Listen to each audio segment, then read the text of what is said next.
Hello friends, இப்போது நம்ம cutting போடும்போது ஸ்டெப் பை ஸ்டெப்பாக எது எது லைனாக 1 by 1 கட் பண்ணுன்றதை பார்த்துக்கலாம்.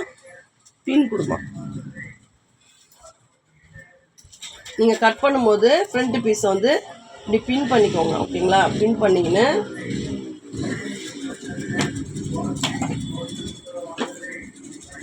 கட் பண்ணிங்கன்னா உங்களுக்கு பீஸ் மூவ் ஆகாது. ஓகேங்களா? அங்கே பாருங்கள், முதல்ல இந்த வி கட்டு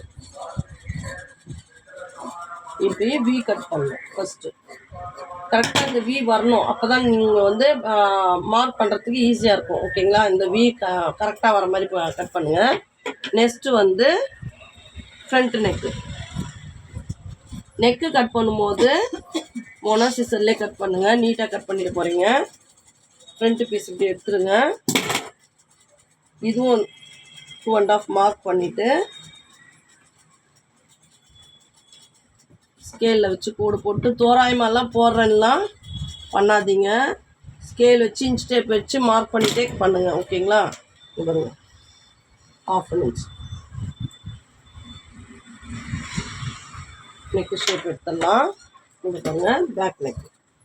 முதல்ல ஃப்ரண்ட் நெக்கு கட் பண்ணோம், இப்போ பேக் நெக் கட் பண்ணுறோம். ஓகேங்களா? நெக்ஸ்ட் வந்து அவுட்லைன் ஷேப் எடுக்கணும். அவுட்லைன்னா வெளிப்பக்கம் இருக்கிற எல்லா ஷேப் எடுத்துடலாம் முதல்ல. அதுதான் பேக்கு. ஓகேங்களா? இப்போ ஷோல்டர் கட் பண்ணிடணும்.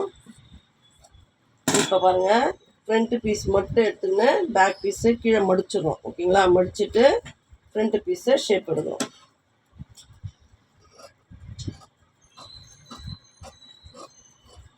எனக்கு இப்படி வாட்டமாக இருக்குதுன்னு இப்படிலாம் கட் பண்ணக்கூடாதுங்க.